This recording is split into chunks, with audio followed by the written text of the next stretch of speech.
I completely agree with John, and that's one of my favorite examples. The other one, of course, being that that if you discuss the possibility that SARS-CoV-2 originated from a lab leak in Wuhan, that shows that you're a racist. You're a racist, right? Right. And so that was censored and inhibited until it just burst out about a month ago.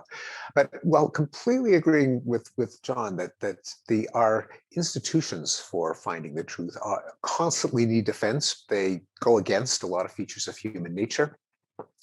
And then I just want to caution against thinking that it was that much better in the past. I mean, one of my favorite quotes is that the best explanation for the good old days is a bad memory. And this includes, by the way, the New York Times. And there is a sort of subversive book by Ashley Rinsberg, came out a couple of weeks ago, called The Gray Lady Winked, going over the history of the New York Times coverage of world events, which forget all the news that's fit to print. They downplayed the Holodomor, the terror famine in Ukraine under Stalin. Their Berlin chief during the 1930s was a Nazi who constantly apologized for the Nazi regime. The coverage of Fidel Castro in the 50s amplified the strength of the guerrilla movement. The weakness of the Ngo Dinh Diem regime in South Vietnam, leading to the CIA-inspired coup, may have been inflated by New York Times coverage. There's actually a history of activism. Thank you for that. I didn't know that. And here's another way of looking at it. Again, I don't want to be to take on the optimist role too thoroughly, because I agree with John. A lot has gone wrong in the last few years. Again, the constant vulnerability of the institutions of liberal democracy and truth-seeking. But where was I going with this? The best explanation is a bad memory. Yes, right. And the problem with an aphorism is that it makes you forget what the original point was. But it was a good aphorism. But it was a good aphorism.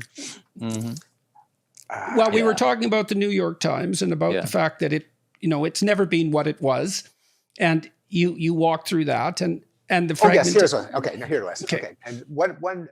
I don't want to say it's a note of hope, that is, that it will inevitably get better, but rather it's pointing a way to what we ought to do if we want it to get better, which we may or may not succeed at. Right. Which is that every new medium opens up a kind of a wild west of apocrypha, of a carnival of nonsense. This happened with the printing press, the printing press, and with the mass production of newspapers and pamphlets and radio.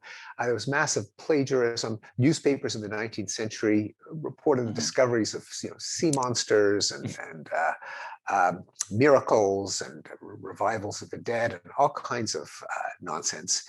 And it took a while for it to settle into norms that would allow people got fed up with the nonsense. They did gravitate to the more reliable sources, but it took a while for those norms and fact-checking mechanisms to be implemented. And online, we have seen the social media companies belatedly try to keep people out of those positive feedback loops, those rabbit holes. And we've seen, and this is a point that Jonathan Rausch and I independently made in our books, that online media can actually implement a regime of fact-checking and truth-seeking. We see it in the contrast between the social media like Twitter and Facebook, without the likes and the retweets, which seem to bring out the worst, and something like Wikipedia, which despite its early rough years, we all have to concede it's really, really good. It's better than the alternatives. They do it because their rules of engagement were different in a way that, since it's a confounded experiment, we don't know what was the secret sauce, but some of them were the principles of commitment to objectivity, viewpoint neutrality, the mechanisms of peer correction under the but not devolving into flame wars, although it does happen in the Wikipedia talk pages. But somehow they managed to land on a set of rules that brought out the more rational side of us. And the question is, how do we isolate what they did right and apply it elsewhere?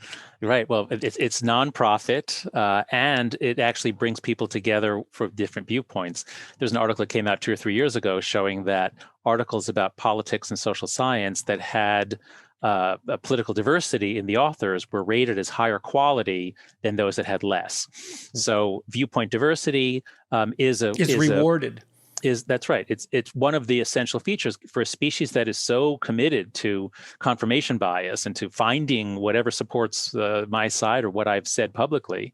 So yes, Wikipedia hit on it found a way to harness viewpoint diversity to create a better product. And so yes, right. I think we should put John Stuart Mill up on a pedestal, and we should bow down to him, and we should have a new religion. We'll call it Millianism or millenarianism, or no, I don't know what, but something. So I guess I wonder if those modifying technologies will be able to emerge in the new environment, because things change so fast. I don't know if we can evolve corrective mechanisms faster than we evolve new disruptive mechanisms. Yeah. So we have no idea what to do with Twitter, for example, and no idea what effect it has. We don't have any idea, I don't think, what it does to people's communication when you truncate it to 280 characters. Like, does that increase the probability of manifesting anger, for example? Has anybody studied that? Oh, yes. There's a lot of research on that. I mean, bad is stronger than good as a general principle. There's a wonderful book by Roy Baumeister and John Tierney. And so bad spreads more than good. And especially if you strip away context and intent and everything else, you're just asking for trouble. And so Twitter is probably the worst form of communication ever devised if the goal is to actually have conversations. Now, it's great for certain things. It's great for finding things to read.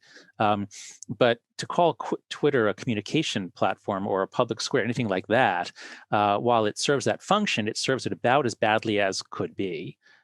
So I'm sure what I sometimes say when I'm asked about the future here is I say, I believe Steve Pinker is right that in 50 or 100 years, things will be better. 5 or 10, probably worse, or at least may well be worse. But yeah, in the long run, we're likely to figure this out.